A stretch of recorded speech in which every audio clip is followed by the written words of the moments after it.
Hello, everybody. Welcome to the Sarah Abbott Life Coaching Channel. My name is Sarah Abbott, and I'm the life coach here. Today, I have the honor of interviewing my friend, Krystin.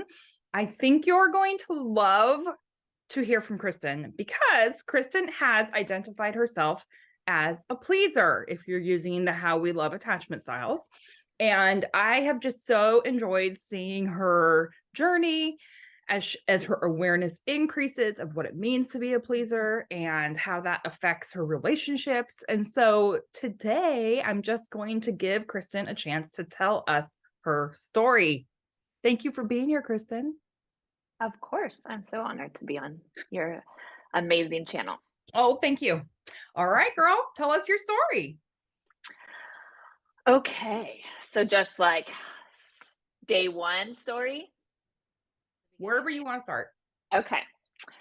So let's see. I grew up in California to two very young parents. They had me when they were 19, almost 20.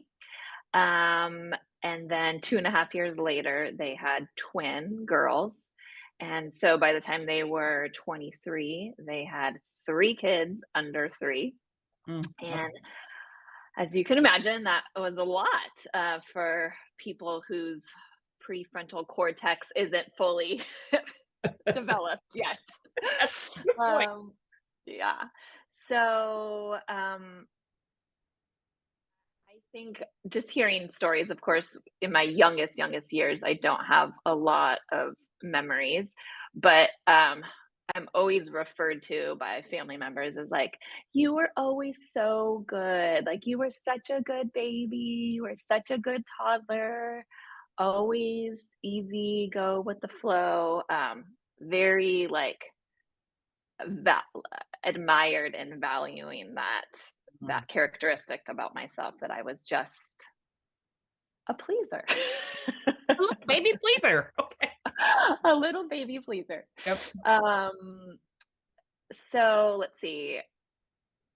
So my younger years were spent with my twin sisters, which is a whole other dynamic and life experience, just with three girls and two of them being twins. And they're Um, identical twins. they're identical twins, yeah. And that's So the whole thing people don't take seriously enough. You have basically identical human beings genetically, yeah. and then the other sister. Exactly. Yes. So I'm the singleton officially, like the term. Um, and so it wasn't until like I was an adult and doing some self-discovery and therapy that I like realized that there is that whole term singleton. And there's some, not a lot of research though, on the singleton's experience in a family with multiples. And it is really isolating and abandoning, which can be one of the things that leads to a pleaser also. Um, so my parents were young, they had very big social lives, lots of fun and parties, and some dysfunction of alcohol and things that they probably don't realize and hoped that I wouldn't remember. Of things that I was around, and just lots of intense arguments and fighting and those situations. And then when my sisters were around 7 or 8, they started playing soccer, and then that transitioned quickly to competitive soccer. And so by the time I think I was 10, 11-ish, they were playing competitive soccer. And so that mm, became the focus of like our family's lives. All of my parents' friends were the soccer teammates, families. All of our travel and vacations were surrounding soccer.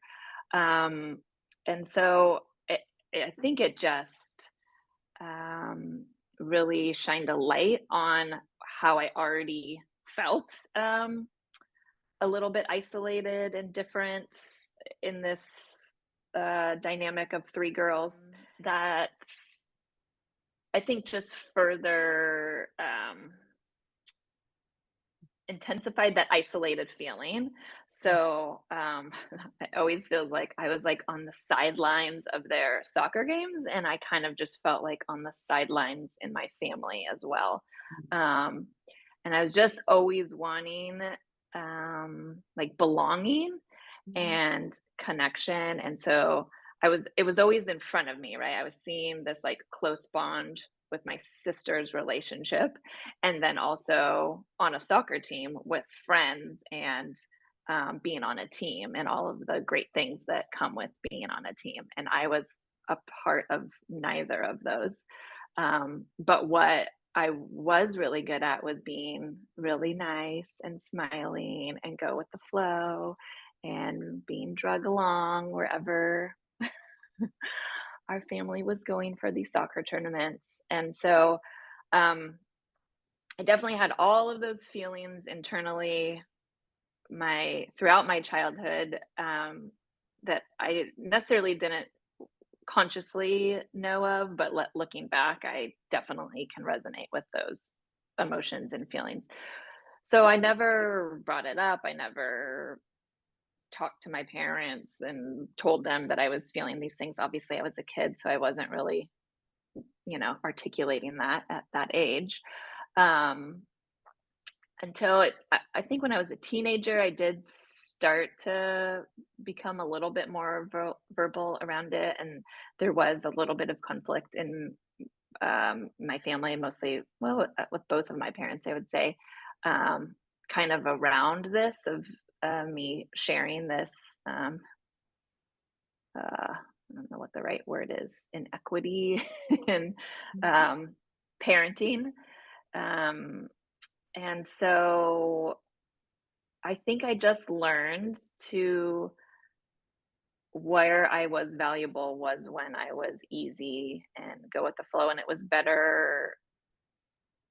best when I just didn't have a lot of feelings, because when I definitely brought those up, they weren't well received or acknowledged, mostly dismissed, which feels terrible, right? It's like already hard enough to share your feelings, but then when they're dismissed and like explained away, um, it makes you feel like then I'm just making it up, or it's just me who feels this, and Mm. it's a very isolating feeling. And let's So I clarify. think, So some kids would protest. The word in yeah. therapy is like, okay, she's protesting. So it's like Mhm. some attachment styles would do that. A pleaser is not inclined to. Then you Yeah. finally started to at teenage years, but it wasn't received and validated. Mhm. You know now that you're an Enneagram 2, Yeah. although you often feel like a 9. And Yeah. we've 100% settled on 2. Yes, I think so. I'm very convinced you're a 2, but and so being a 2 and a pleaser is a double whammy Yeah, in the world of like, it takes a lot of guts to finally say how you're feeling. it does. Yeah. Okay. Yeah. Negative. So, um, so then I sort of repeated this family trend of getting married very early and having a family very early. My grandparents did that. So my mom, grandma, and I are each 20 years apart. So That's my mom or my grandma was born in 44. My mom was born in 64, and I was born in 84. amazing. Um, and so I got married not at 20. No, I did get married at 20, actually, right before I was 21, but I didn't have kids for a few more years. Um, so then I was in a marriage very early without a prefrontal cortex developed either. And so all of these um, habits and characteristics of myself of um, being a pleaser and going with the flow and not protesting really ever, um, eventually caught up with me. I I guess I would say it caught up with me cognitively because my body was experiencing it all along, right? Hmm. Like the inside, I would definitely feel Mm. like tightness in my stomach and my chest, a lot of nervousness, jitteriness, shaking, sweating, just anxiety, a lot of anxiety symptoms. And so um, that I've been very familiar with since I was young. Um, but it wasn't till more recently that in the last, well, I'd say 5-ish years, um, I've been in therapy and just really doing a lot of work on myself and becoming more aware of um, things like how we love and my pleaser. What's the word that they use for it? Imprint. Mhm. Pleaser imprint, and yeah, the Enneagram. And so all of those things have really given me the tools to um, I don't want to say like change myself, but just grow stronger and more authentic to myself and speaking my truth more and putting words to it. Because I think as pleasers, for so many of our relationships, it's like I don't, I might not even be aware of what I want or I think because I'm so consumed with what the other person is expecting of me. Yeah. And Which is that is my inner dialogue. super two trait for the Enneagram, a double Yes. again. Although we do know a lot of twos would become pleasers, partly because of the wiring. But yes. Yeah. Yeah. So I feel like I'm almost 39. I'm just like figuring out who I am now and what do I like and what do I want and what do I think. And I'm practicing in a lot of situations of being authentic to myself and not um, feeling controlled by needing to please. That's Um, wonderful. but it's hard. It's really, really hard and uncomfortable. It's a lot of feeling uncomfortable. um, but yeah, I think that's generally, of course, there's a lot of things in between there, but kind of in a nutshell, of being a pleaser. Um, yeah. All right. So I know I'm a vacillator, and I know in Mhm. my development, a huge turning point was when my therapist was able to convince me after 6 months that I do actually have abandonment wounds, Mhm. and that was driving a lot of my angry behavior, was a fear, a desperate fear of being abandoned. Um, Mhm. and so I'm curious, how did you come to realize you were a pleaser?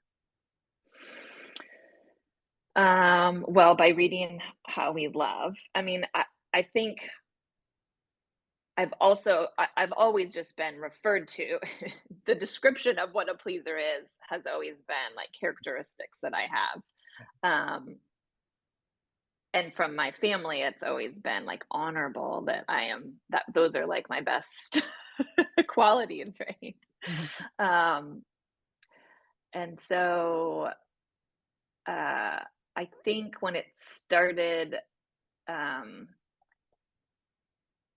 when I just became more aware of this like abandoning of myself internally, um, that I was just kind of tired of that Yes. and doing a lot more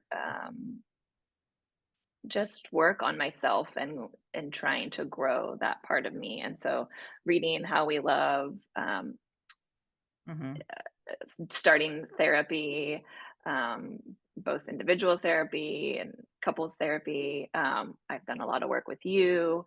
Um, yeah, I think that's how I really started becoming really aware of these pleaser tendencies. And you mentioned that physically your Mhm. instinct to please was usually preceded by fear and anxiety that you experienced physically in your body. Mhm. Can you describe that? Like, have you noticed the waterfall of how that process works? Um, so uh, it obviously depends on who the relationship is with and what type of encounter it is. Um, but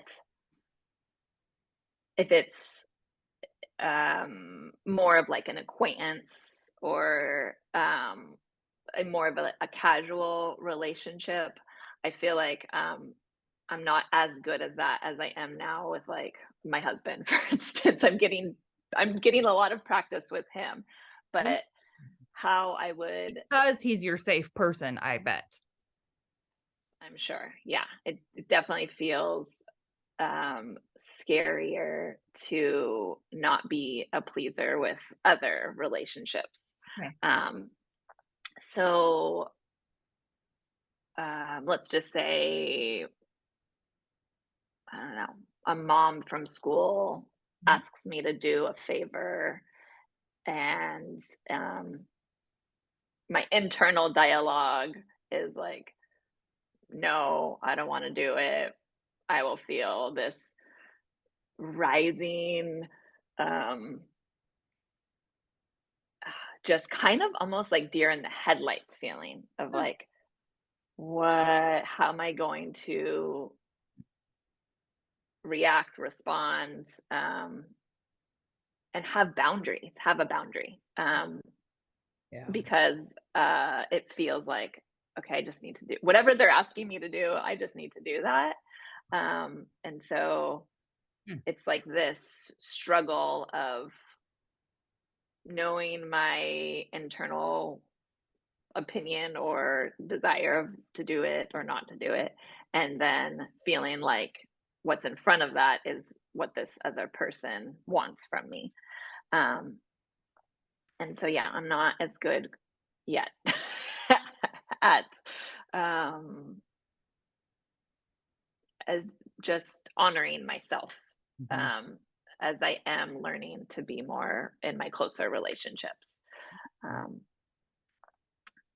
so yeah, I don't know if that answered your question or not. The interesting thing about feelings is we know they're like electrical energy impulses. I believe Yeah, they come from your soul as blinking lights on a dashboard telling you to pay attention. yeah. Something needs to be done. Take action. That visual is so helpful. You've It used is that with so me before. helpful. Yeah. So then part of the pleaser work for you might be when you are having those feelings come up, that freeze, right? Fight or flight or freeze, that deer in the Mhm. headlights, or just that anxious feeling where your body's like, I don't want to do this, Kristen. Yeah, Then the step there is like, how do you get yourself the gap to feel comfortable to say no? right. And so that's really cool. Like that you're aware of that body process. Because I imagine in the beginning you weren't, is my guess. Eh, right. Exactly, yeah. That's really cool. Like you're really raising your awareness through how we love and Enneagram Mhm. work and everything. I think that's really awesome. Yes. Yeah, it's hard, but it feels better than abandoning yourself. Okay. Um, So yeah, let's talk about self abandonment. That is a yeah. better word for codependency. A Yes. lot of codependent behavior is driven by the desire to please Mhm. and the fear of what will happen if I don't. Right. So I love that you're super tuned into a lot of the times you choose to please. It is an act of self-abandonment. Yeah. Yeah, that's definitely something I am aware of now. And so just I think that word itself is just so self-explanatory. Self-abandonment, right? Um, and that really puts it in perspective for me to the point where it motivates me to not want to abandon myself and to honor myself and to speak up. And something you and I have talked about a lot, and I think this is super common for certain Enneagram numbers, especially the 2, is like the awareness and the acceptance that no one is going to rescue you but yourself. Yeah. So to really accept that if you self-abandon, there's no Calvary coming to give you the life you want. Right. Yeah. That's right. So we have to go after the life we want by not self-abandoning or Yeah. AKA codependent.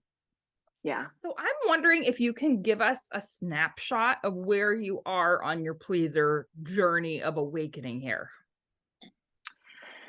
Yeah. So I'm definitely still on the journey.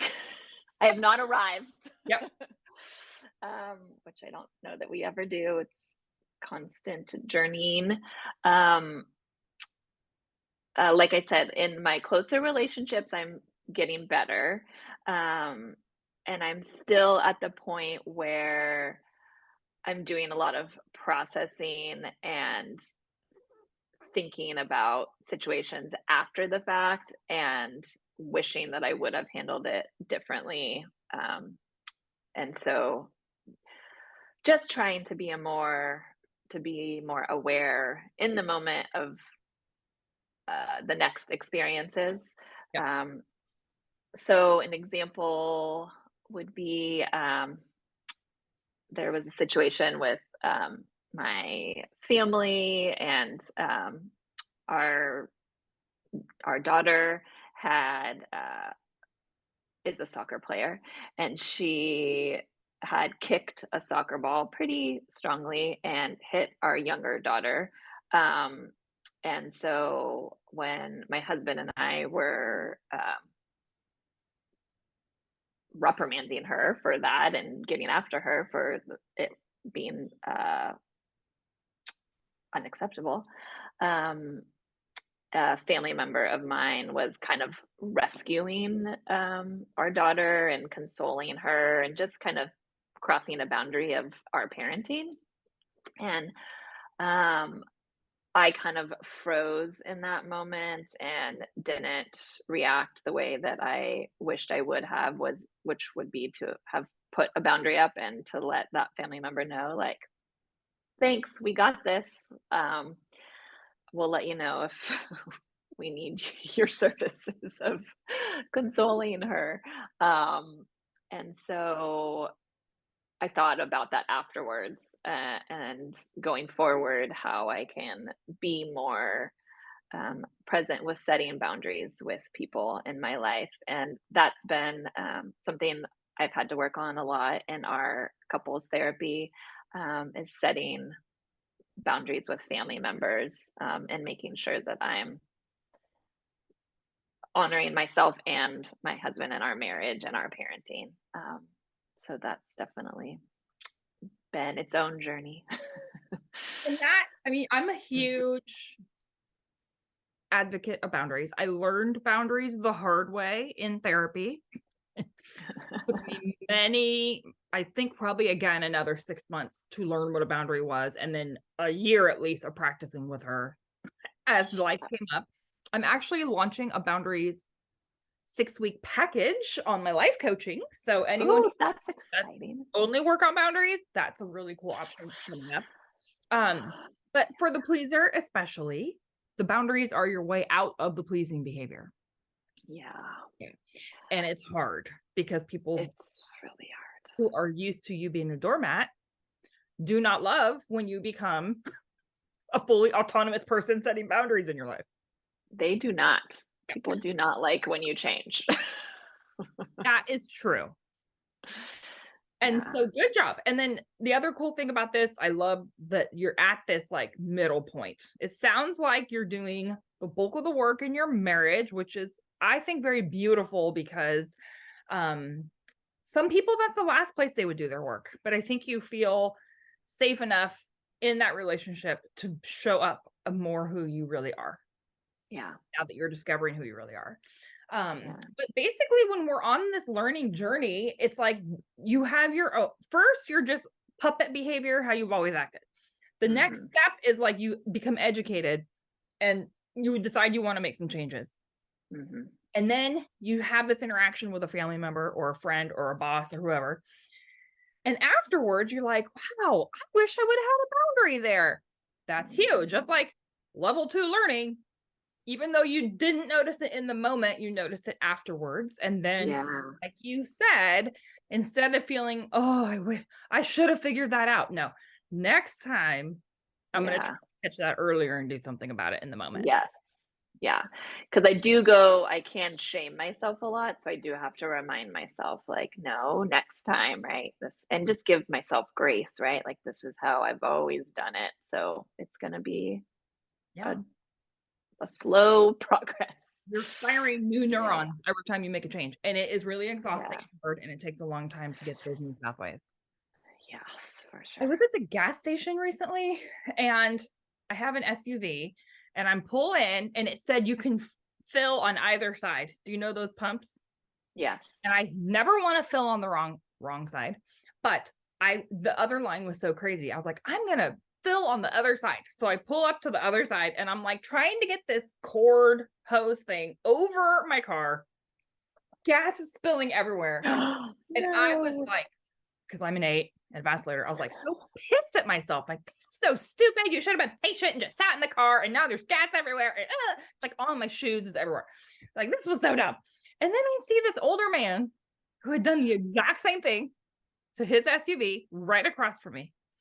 And gas is going all over his shoes and everything. And he was like, well, I'm not going to do it this way next time. And I mean, he was an angel. He was an angel from the Lord.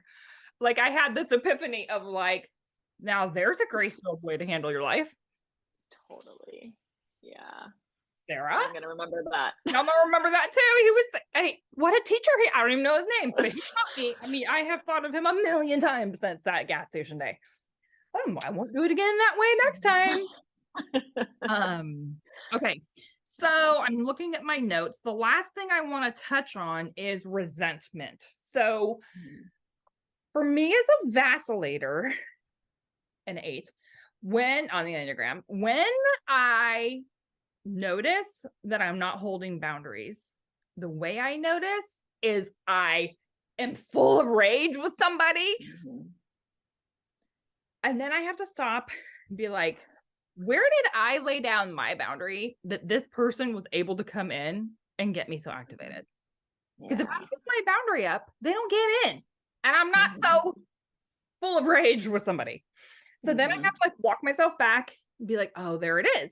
That's where I put my boundary down. And that person came in because it's like an open door at that point.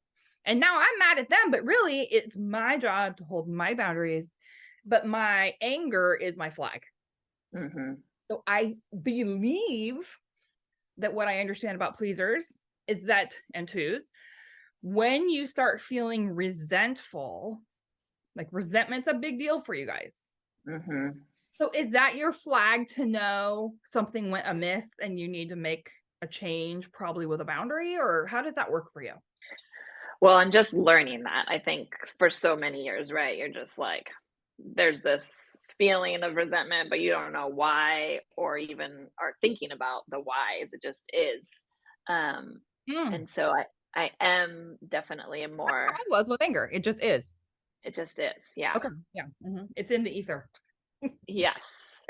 Yeah. I'm not even contemplating why do I have this feeling, but it definitely it is there. And so now where I am, there's definitely more awareness of feeling, like, okay, I'm feeling resentful. So somewhere I need to set up a boundary. And for some reason, I'm still learning about boundaries too. Like you said, it's learning the hard way. I don't know. Is there an easy way to learn about boundaries?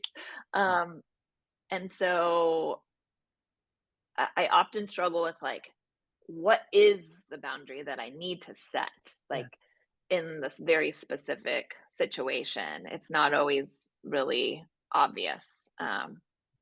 So you kind of have to like think outside the box a little bit um, because it's not supposed to require anything from the other person, right? But sometimes it feels like impossible. How do I not? How do I block this from getting to me without requiring them to change? And And that's it's huge. And that is exactly hard. what I worked on in therapy for at least a year, probably longer. Yeah. With every week I had a new example and she helped me. Yeah. Actually, I only saw her every other week, but she helped me discover what the healthy boundary was Yeah. because it is very hard.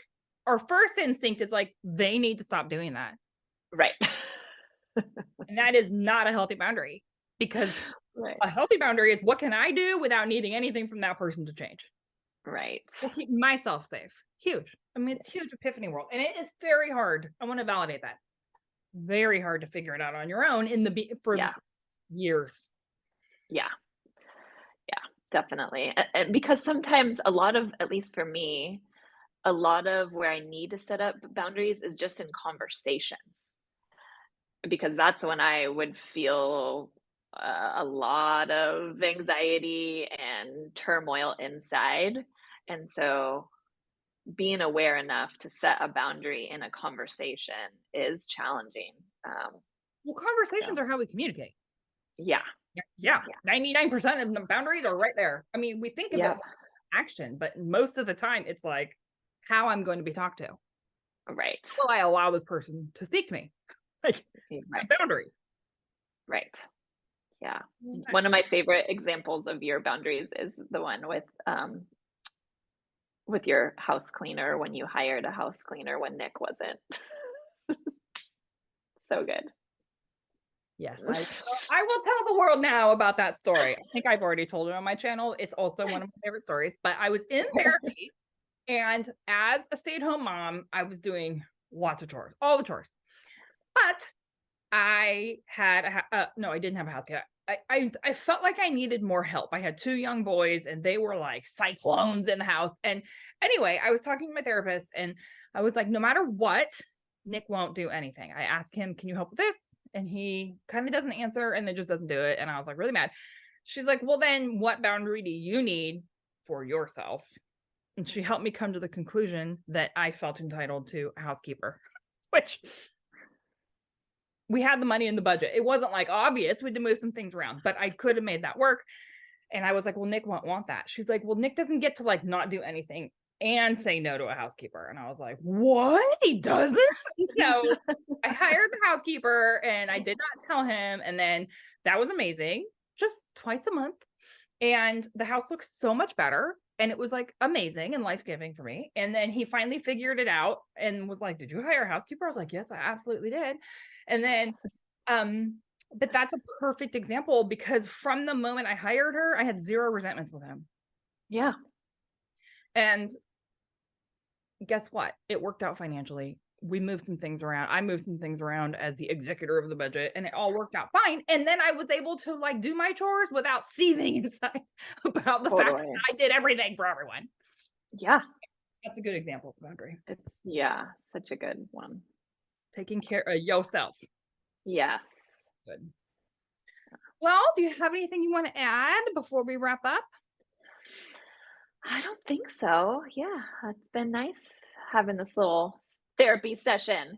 Thank you for sharing your story with us. It Yeah. has been a delight to see you on the road of becoming, well, maybe discovering your true self, but also being more willing to share it with the world. So I applaud Yeah. you for that. Yeah. Laying down the pleaser, imprint and like image is work. Yeah. Like for me, I did a lot of work around vacillator stuff, although I think it's a lot different work, but still, Mhm. I applaud you. You've been doing an excellent job. Thank you, Sarah. And I'm so thankful for you along this journey. You've helped me immensely. You're so sweet. Okay, my dear, and I will remind everybody watching, if you need help with your boundaries, go ahead and go to my website, sarahAbbottLifeCoaching.com, and I can help you. I have a new boundaries package where for 6 weeks, that's what we will talk about exclusively, and I do believe it will change your life. Thank you, everybody, for joining us. Thank you again, Krystin, and I hope you have a wonderful day.